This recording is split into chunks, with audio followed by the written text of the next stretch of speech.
Hey everyone, welcome back to another video. Today I'm going to be doing a demonstration of loose versus detailed watercolor florals. So let's jump right in.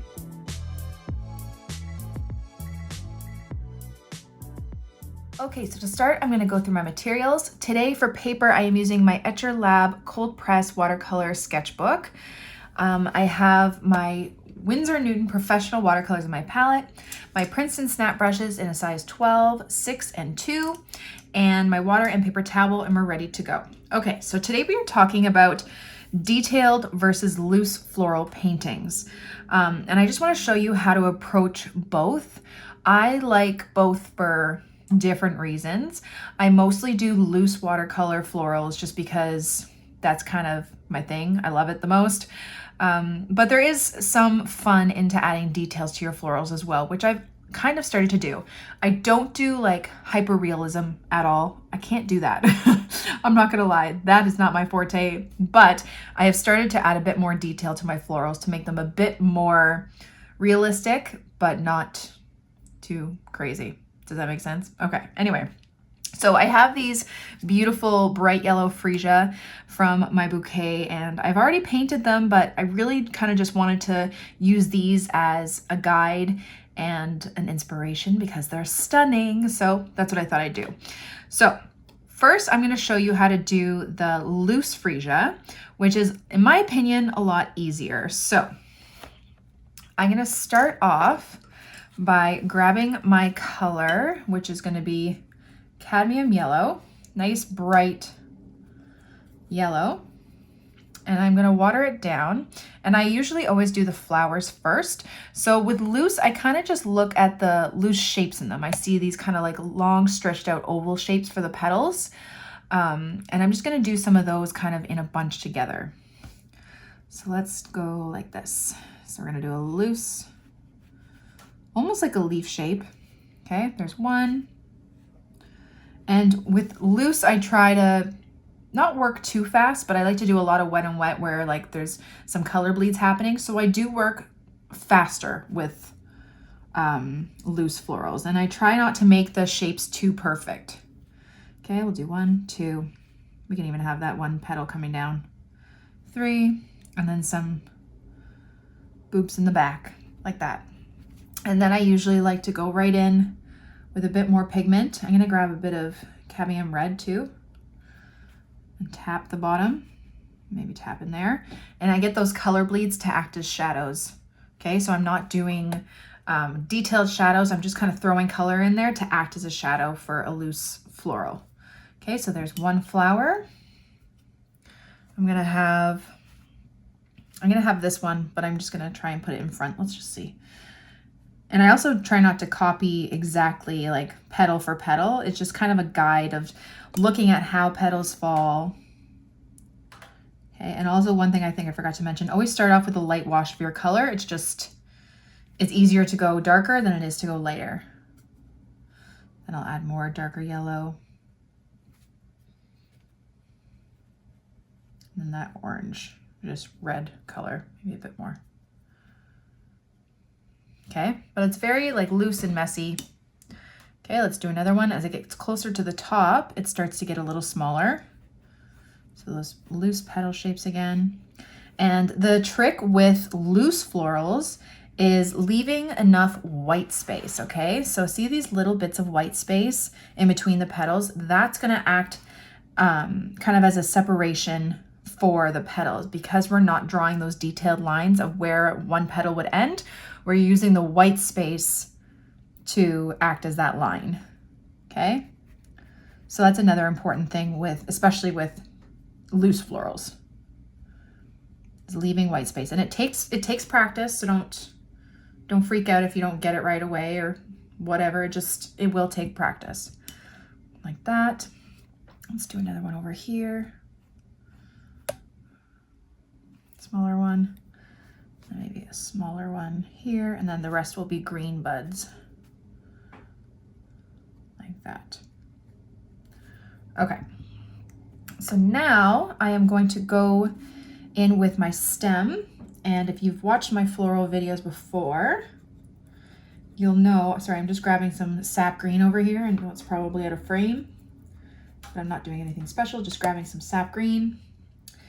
You'll know that I love color bleeds, especially with my loose florals. So I'm gonna start off with the stem coming down here.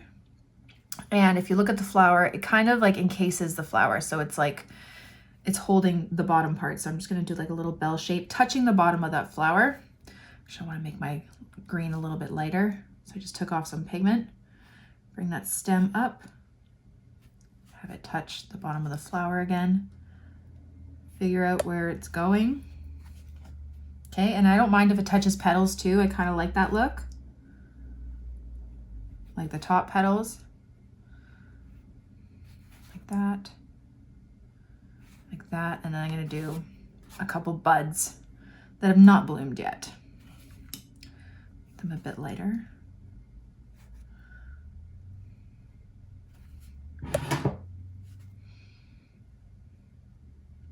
Like so. Add a little bit of yellow to the tips of them. Like that. Actually, I might do another bud over here. And then I go back in with some darker green at the base. And then I'll even do that with the buds too. So I'm gonna grab some Perline green, which is a nice dark green. And I find also with loose florals, adding contrast through using light washes and dark washes, it makes your loose florals pop as well. So usually with stems of my flowers, I like to go back in with dark green and tap the bottom of the stems or buds to get that dark shadow like that. Get those color bleeds like that, okay? So that is a loose freesia. And now I'm gonna show you how I do a detailed freesia, okay? So I'm gonna just leave this here. And it's, like I said, it's not gonna be hyper realism. It's not gonna be like petal for petal, just kind of the general shapes of the petals, even for my detailed ones. Okay, so usually for detailed, I might do a little sketch first just to make sure that's how I want to do it. So I'm just going to sketch out some flowers really quickly. Just make sure I'm in frame. Okay, so let's do, I'm just going to kind of draw a guide of where I'm going to put the stem. Like that. And then I'll start drawing the petals very, very lightly.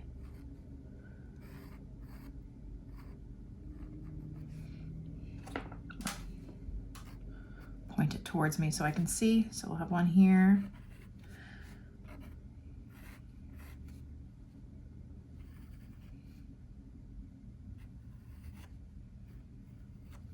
Have one coming down this way.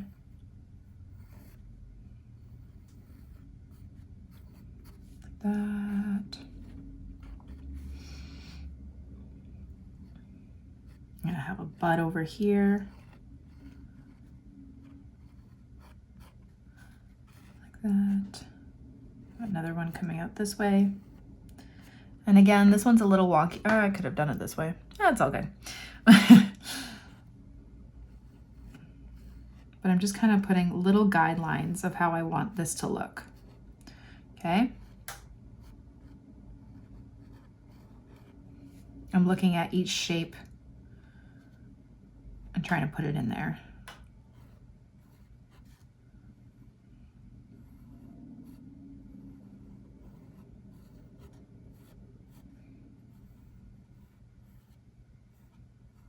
Okay, so I have my guidelines and now I'm going to erase any little lines that I don't need, and I'm also going to make them a bit lighter so they don't show up underneath the watercolor, especially where the yellow is going to be. So I'm just kind of erasing a little bit. So I know it's probably really hard to see.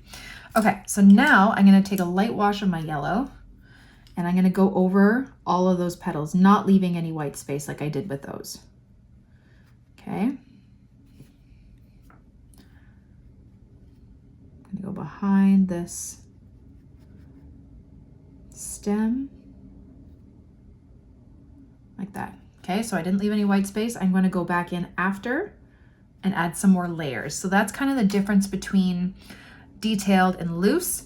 detail, you usually work in layers, and loose kind of is all done at one time. You let those color bleeds happen. This one, you don't really let a lot of color bleeds happen, except for like on a petal here, like on this flower here. I might go back in with some more pigment and I'll do those initial shadows, but then I'm going to do another detailed layer of petals and shadows and all that stuff.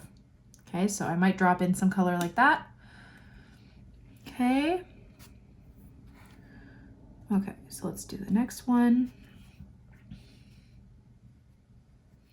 And if you do the one with the pencil underneath, you can use a watercolor pencil. So once you use water on it, it will just kind of blend in with the paint.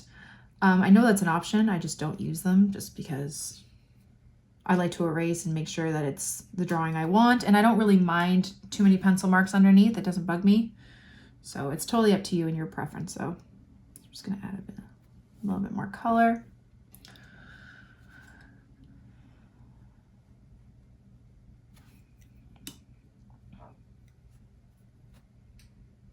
Just mopping some of that up.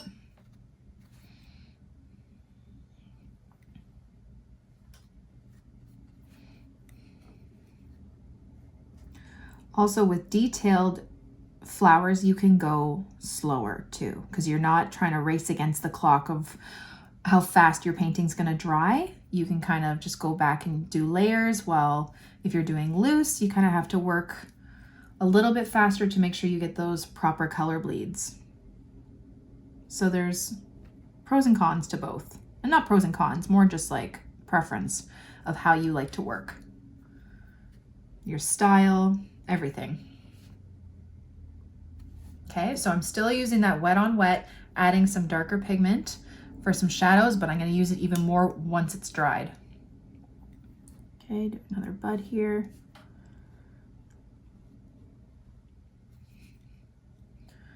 And then I might do a little bit of yellow at the top of these buds, like that. Okay. So now we're gonna wait for that to dry, and then we're gonna come back and do the second layer, okay? Okay, so now that it's dry, we can go back in and start separating those petals and start adding shadows.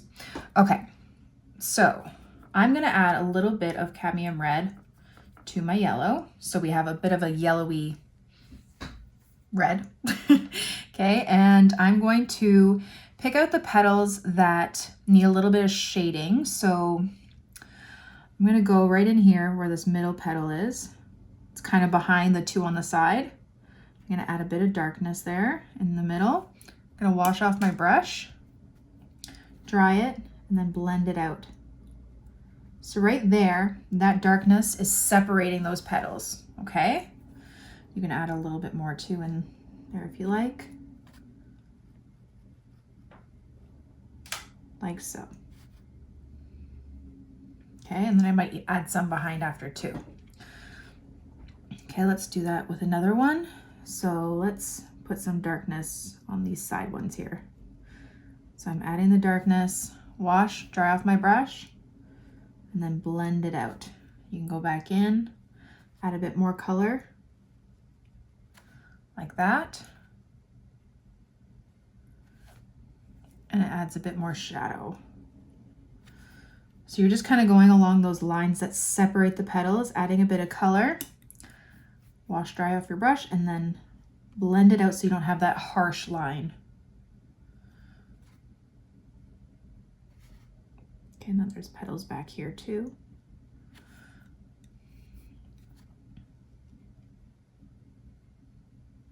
Like so.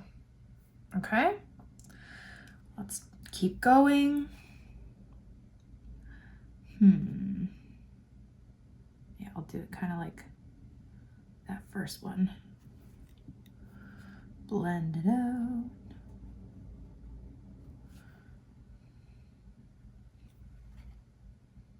There's something really relaxing about doing detailed florals as well, just how you can kind of relax and go in slowly, which I like. And I think that's kind of why I've gravitated towards doing some more detailed florals. It's a little less rushed, and it reminds me to just kind of slow down and enjoy the process. Okay. And now some for the tiny little buds. Just kind of cutting these guys in half and just making one side of them darker. Adding a little bit of darkness towards the bottom. Like that. Okay, like that. And then, actually there's petals behind here I'm gonna make a bit darker. So if you're wondering where to put the shadows and stuff, look at your actual, like either reference photo or flower that you have in front of you, and it will kind of give you that idea of where to put shadows, right? So usually well, not usually, always, shadows are where the light is not hitting as much. So the light right now is hitting this petal. So any petals that are kind of behind, you're gonna get a little shadow behind that. So that's why we're putting shadows behind, if that makes sense. I hope it does, but yeah, okay. So now I'm gonna do a little bit of line work. And by line work, I mean just doing a little bit of line shading with our shadow color, which is the orange. But I don't want to go in too heavy-handed with like dark orange lines, so I'm just doing a really light wash. And I'm using a smaller brush, so I'm not going in with a lot of water. And I'm just going to, on these petals out here, I'm just going to use my size 2 brush, and I'm just going to do some lines coming up from the bottom to add a bit of texture. Like that, okay? And then even some from the top too. And then I'll do the ones on the dark shadow parts that we did. I just want to make sure it's fully dry.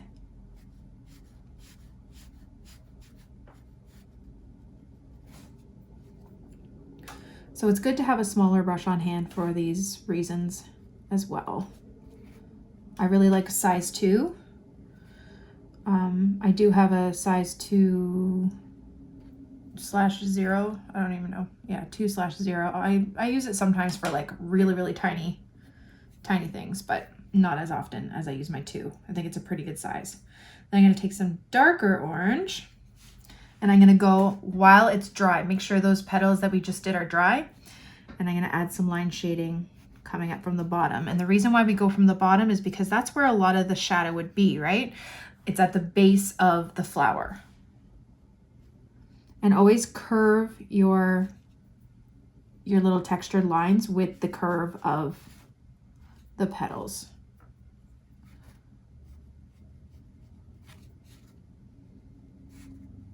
Like that. Okay?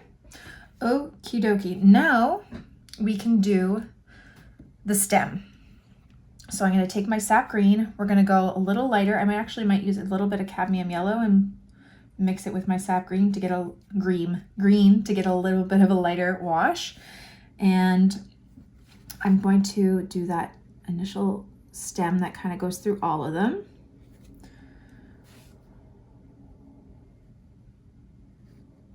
And it gets smaller as it goes up, like that. I'm gonna go back in with a bit more color. Okay, and then the parts that go around each flower.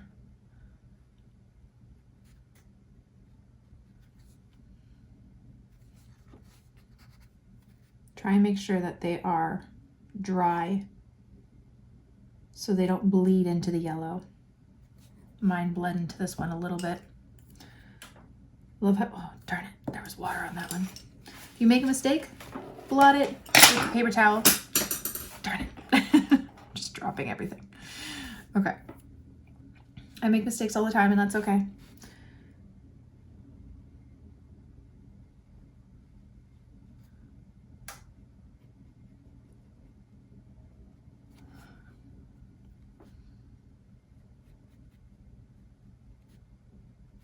Okay.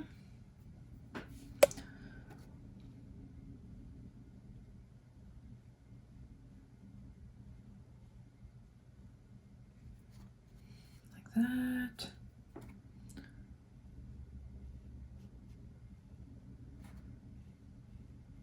Okay, so always making sure that your petals and stuff are dry before you go in with the next color, just so you don't get those color bleeds. Here we want the color bleeds, here we want to control where that color goes.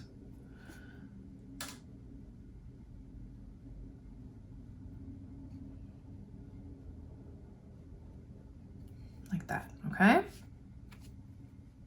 Okay. Now we're gonna let that dry and we will come right back.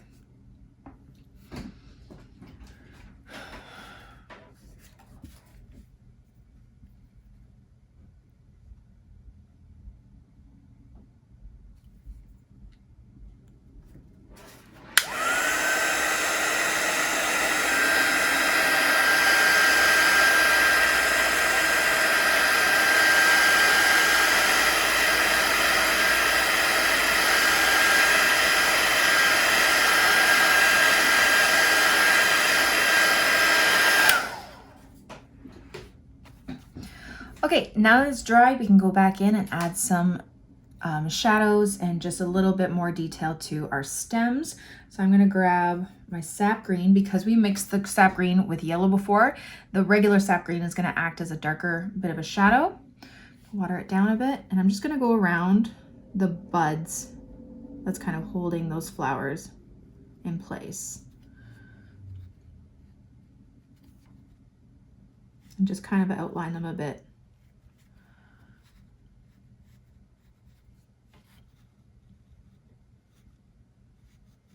And I'm using my size 2 brush. Kind of doing the same kind of line shading with the tip. And to get really, really tiny thin lines, you just have to use a lot, like less pressure, really, really light pressure. And then if some of the lines are too harsh, you can blend them out too. So I might make some of these lines a little bit less harsh.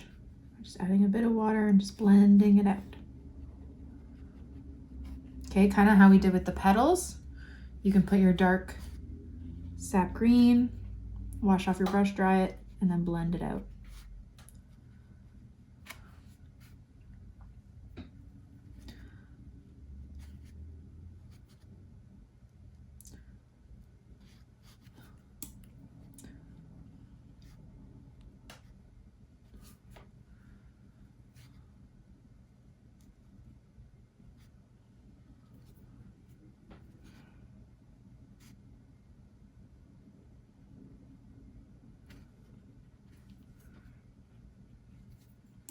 Just blend out those lines.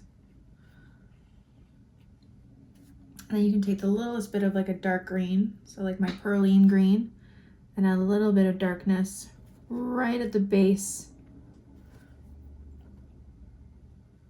of those buds to add a bit more shadow. Wash, dry off your brush. You can blend it out a bit.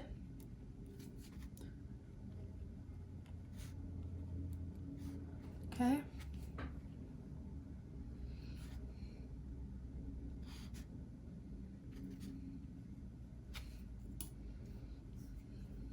And then maybe pick a side of the stem to darken a bit and just add a bit of darkness on just one side. So the side that wouldn't be facing the sun or the light source that you would have. But since we're kind of just winging it, you get to pick.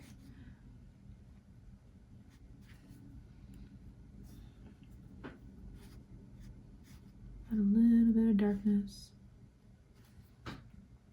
Okay, so it's pretty good. I think I could add a bit more orange to some of these petals. Just make sure you don't touch any wet green parts so it doesn't blend. Okay, just to add a little bit more vibrancy and shadow. Also, which I'm going to show you how to do, if this like bright orange is kind of not really acting as a shadow, it's just making it even brighter, mix your color with a contrasting color or complementary color, and it will mute that tone. So I'm actually using cadmium red, so I think I can add a little bit of green. I'll just add a little bit of Hooker's green, and it's going to darken that orange to a brown. And then you can go in there and that will act more of a shadow, it will act as more of a shadow color, if that makes sense. Okay, instead of just strict orange. I think Some of these petals here could use a bit more yellow. Like that. And there you go. There is the difference between working with loose florals and more detailed florals. This definitely takes a lot more time, but if you like the look of this better, I definitely suggest you spend the time to work on it because it's a lot of fun, and both styles I like. Right now, looking at these two, I like this one better, but I know I love a lot of my loose florals a lot more, such as this one. I really like, especially with bouquet compositions, I really like the look of loose florals. But yeah, practice both, and I hope you guys enjoyed the video. Thank you all so much for watching my video. I really hope you liked it, and I hope you learned something. Don't forget to subscribe to this channel and follow me on Instagram and Facebook for even more. Have a great day, guys. Bye!